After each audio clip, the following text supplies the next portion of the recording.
Hello and welcome to learn English live. दोस्तों, आज के इस वीडियो में हम डिस्कस करेंगे स्टीव जॉब्स की जो बायोग्राफी है उसका पार्ट सेकंड। पहले पार्ट में हमने डिस्कस किया about the author that is Walter Isaacson जिन्होंने ये बायोग्राफी लिखी है एंड अबाउट द टेक्स्ट। तो ये वीडियो अंडरस्टैंड करने के लिए पहले वो वीडियो ज़रूर देखना। नाउ ये यूजी सिक्स्थ सेमेस्टर के सिलेबस में है स्टीव जॉब्स की बायोग्राफी, और इसमें एक्सट्रैक्ट लिया गया है एक जिसका नाम है उस चैप्टर का द एप्पल वन। दोस्तों, इस बायोग्राफी को अंडरस्टैंड करने के लिए हमें पहले 1960s और 70s जिस टाइम ये टेक्नोलॉजी डेवलप हुई अमेरिका में, वहाँ के कुछ हिस्टोरिकल पर्सपेक्टिव जानना बहुत ज़रूरी है। उस टाइम मुख्तलिफ कल्चरल करंट्स चल रहे थे, कल्चरल मूवमेंट्स अमेरिका में चल रहे थे। Different music bands, rock bands होते थे, हैकर सब कल्चर था। तो ये और देयर वर पीपल जो कि टेक्नोलॉजी के ख़िलाफ़ थे, कुछ लोग थे जो टेक्नोलॉजी को एक्सेप्ट करते थे। इन सारे जो अगेंस्ट टेक्नोलॉजी थे और जो टेक्नोलॉजी को सपोर्ट करते थे, उन सब को मिलाया स्टीव जॉब्स ने, and that's how he became the cofounder of Apple Industries. Now let's start the text. Machines of Loving Grace. Machines of Loving Grace, दोस्तों ये एक रॉक बैंड था जो कि म्यूजिक का बैंड था अमेरिका में। It was an American industrial rock band from Arizona in San Francisco and the Santa Clara Valley. In San Francisco and the Santa Clara Valley, during the late 1960s, various cultural currents flowed together. Now, दो जगहों का नाम है, एक है San Francisco and second Santa Clara Valley. ये America की जगहों के नाम है। 1960s में क्या हुआ, बहुत सारे तहरीकें चल रही थी, कल्चरल मूवमेंट्स या कल्चरल करंट्स चल रहे थे इकट्ठे। There was the technology revolution that began with the growth of military contractors and soon included electronics firms, microchip makers, video game designers and computer companies. जो टेक्नोलॉजी रेवोल्यूशन 1960s के time पे Santa Clara valley and San Francisco में हो रहा था, उस time military contractors का growth हुआ और बहुत सारे इलेक्ट्रॉनिक फर्म्स जो microchip makers, video game designers और कंप्यूटर की कंपनीज वजूद में आ गए, बिकॉज उस टाइम पे टेक्नोलॉजी का रेवोल्यूशन हो रहा था। एक देयर वाज अ हैकर सब culture filled with wireheads, freakers, cyberpunks, hobbyists, and just plain geeks that included engineers who did not conform to the HP mold.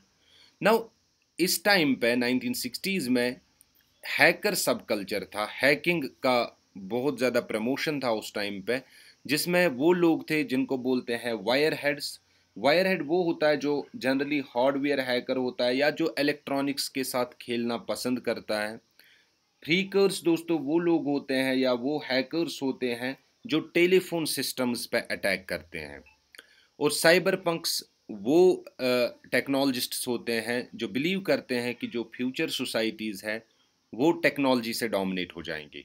And then there were hobbyists also जो just they enjoyed playing with the technology, और just plain geeks या जिनको technology के साथ खेलना अच्छा लगता था। नाउ ये जो हैकर सब कल्चर था, इसमें वो इंजीनियर्स थे who did not conform. Conform means जो रूल्स का पालन नहीं करते थे, किन के रूल्स का, टू द एचपी मोल्ड। दोस्तों, एचपी की जो कंपनी है उनके कुछ रूल्स थे, उनको ये नहीं फॉलो करते थे, and their kids who were not attuned to the wavelengths of the subdivision. और एचपी मोल्ड के जो किड्स थे, आई मीन कि जो एचपी मोल्ड का उस टाइम एचपी मोल्ड जो था उन टेक्नोलॉजीज़ को ये सपोर्ट नहीं करते थे या उनके रूल्स का पालन नहीं करते थे। ये थोड़ा हटके से लोग थे जो हैकिंग की तरफ चले गए और इनको टेक्नोलॉजी के साथ खेलना बहुत अच्छा लगता था। Now, there were quasi academic groups doing studies on the effects of LSD. कुछ क्वासी एकेडमिक ग्रुप्स थे उस टाइम पे। क्वासी एकेडमिक ग्रुप वो लोग हैं जो दिखने में लगते हैं कि ये कुछ पढ़ाई कर रहे हैं, कुछ रिसर्च स्कॉलर्स है या कुछ पढ़ाई कर रहे हैं, लेकिन जब हम देखेंगे कि वो कुछ और पढ़ रहे थे। They were studying the effects of LSD.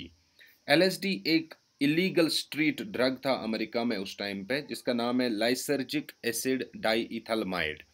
ये ड्रग लेने से क्या होता था, ये इनके कुछ अलग ही थॉट्स इंड्यूस होते थे, हेलुसिनेशंस होते थे, और ये अपने काम में उसके बाद ध्यान दे सकते थे पढ़ाई वगैरह में। तो ये ड्रग का यूज़ करते थे उस टाइम पे।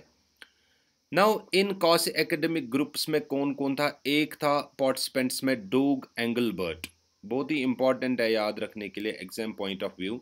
Dog Engelbart of augmentation research centre in Palo Alto, who later helped develop the computer mouse and graphical user interfaces।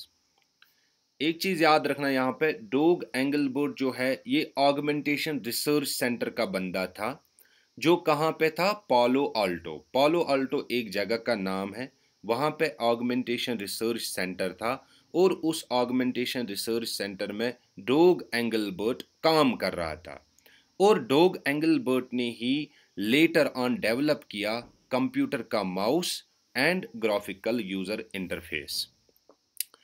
और दूसरा बंदा डोग एंगलबर्ट के बाद Ken Kesey. Now these people were cosy academic groups. Okay, Doug Engelbart जिसने एक तो पालो Alto में ये ऑगमेंटेशन रिसर्च सेंटर का बंदा था, जिसने ग्राफिकल यूजर इंटरफेस और कंप्यूटर माउस को डेवलप किया। दूसरा बंदा है केन कीसे, who celebrated the drug with music and light shows featuring a house band that became the Grateful Dead। Can की से क्या करता था? ये बस इस एलएसडी ड्रग के साथ एंजॉय करता था, म्यूजिक एंड लाइट शोज के साथ, और ये एक म्यूजिक बैंड के साथ वाबस्ता था जिसका नाम है ग्रेटफुल डेड। दोस्तों, ग्रेटफुल डेड एक अमेरिकन रॉक बैंड है जो 1965 में बना था पालो आल्टो कैलिफोर्निया में। ये पालो आल्टो आप याद रखना, क्योंकि इसका बहुत ज़्यादा जिक्र है इसमें, इस जगह का, ये जगह का नाम है जहाँ पे ये ग्रेटफुल डेड एक अमेरिकन रॉक बैंड बना था। तो उसमें किसने हिस्सा लिया? केन किसे ने।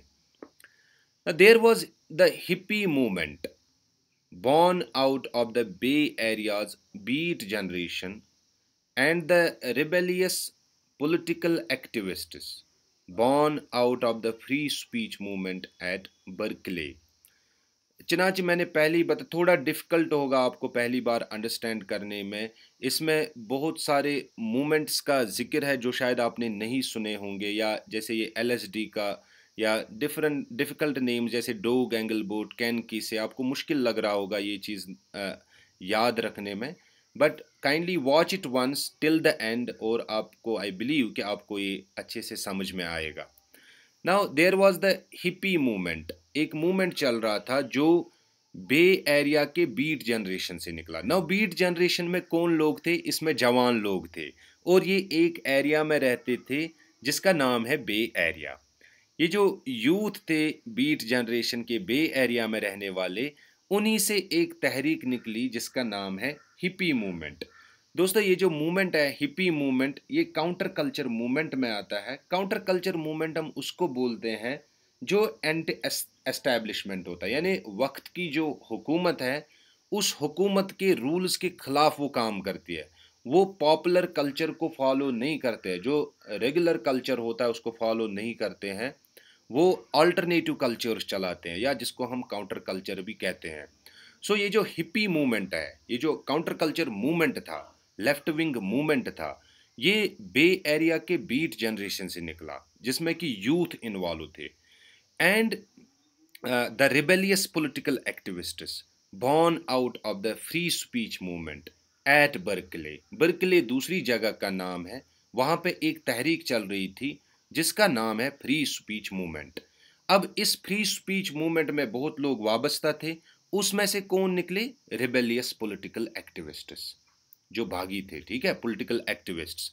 सो दो मूवमेंट का यहाँ पे जिक्र है, एक है हिप्पी मूवमेंट जो बे एरिया के बीट जनरेशन से निकला, दूसरा है रिबेलियस पॉलिटिकल एक्टिविस्ट्स जो फ्री स्पीच मूवमेंट से निकले, कहाँ पे? बर्कले में।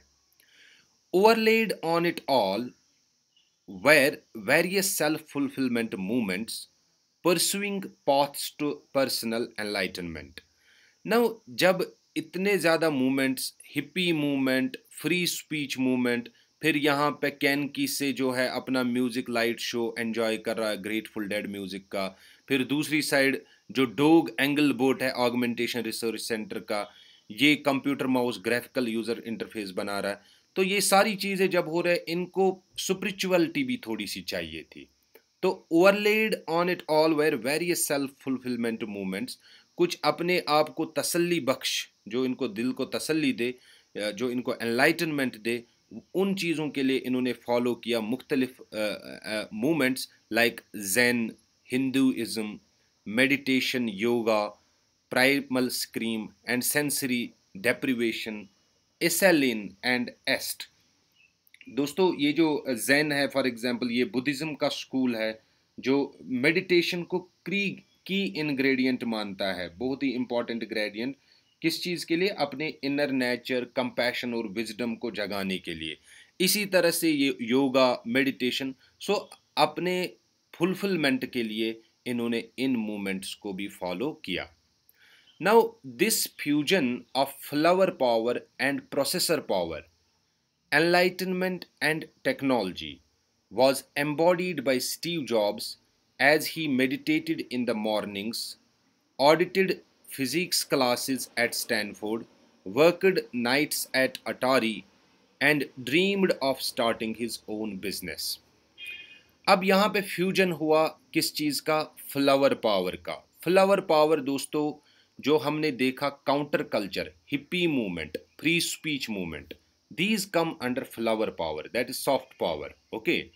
और दूसरा पावर कौन था? Processor power. प्रोसेसर पावर यानी जो टेक्नोलॉजी को सपोर्ट करते थे। एक साइड वो लोग थे जो टेक्नोलॉजी को सपोर्ट नहीं करते थे, जो सिंपली अल्टरनेटिव कल्चर्स चलाते थे, हिप्पी मूवमेंट वगैरह, वो है फ्लावर पावर। और दूसरे साइड जो टेक्नोलॉजी चला रहे हैं, टेक्नोलॉजी को सपोर्ट कर रहे हैं, वो है प्रोसेसर पावर। नाउ फ्यूजन हुआ फ्लावर पावर और प्रोसेसर पावर का, एनलाइटनमेंट और टेक्नोलॉजी का, और इसका मुजस्समा बना कौन? Steve Jobs. क्यों? He meditated in the mornings, morning में ये मेडिटेट करता था, फिजिक्स क्लास लेता था स्टैनफोर्ड यूनिवर्सिटी में, उसके बाद रात को काम करता था अटारी जहाँ पे ये टेक्नोलॉजी को डेवलप कर रहे थे, और उसके बाद ड्रीम कर रहा था ये अपना बिजनेस खुद स्टार्ट करने का। सो इसने जो left wing parties flower power के हैं और जो वो लोग हैं जो प्रोसेसर पावर को सपोर्ट करते हैं, जो एनलाइटनमेंट और टेक्नोलॉजी, उनको इकट्ठे मिलाया स्टीव जॉब्स ने। चनाची ये मॉर्निंग में मेडिटेट करता था, फिजिक्स क्लास लेता था स्टैनफोर्ड में, नाइट को काम करता था अटारी में, उसके बाद सोच रहा था कि मैं अपना बिजनेस भी स्टार्ट करूं। So he was such a great person. He was really indeed great person. There was just something going on here, he said. Steve Jobs ने कहा कि यहाँ पे कुछ हो रहा है। Looking back at the time and place, जब वो पीछे देख रहा है कि यहाँ डिफरेंट अल्टरनेटिव कल्चर मूवमेंट्स चल रहे हैं, लोग टेक्नोलॉजी की तरफ आ रहे हैं। So looking back at the time and place, he was thinking कि कुछ हो रहा है। The best music came from here. Best music कहाँ से आ रहा है? देखो ये जो अब मैं पढ़ूंगा ये सारे म्यूजिक बैंड्स का नाम है। जैसे हमने द ग्रेटफुल डेड ऑलरेडी हमने पढ़ा कि ये अमेरिकन रॉक बैंड था जो पालो ऑल्टो में था। इसी तरह से दूसरा म्यूजिक बैंड जो है वो है Jefferson Airplane, Joan Baez, Janis Joplin, ये सारे म्यूजिक बैंड्स का नाम है। And so did the integrated circuit, एक साइड से म्यूजिक इनसे आया, तो इंटीग्रेटेड सर्किट यानी टेक्नोलॉजी कहाँ से आया?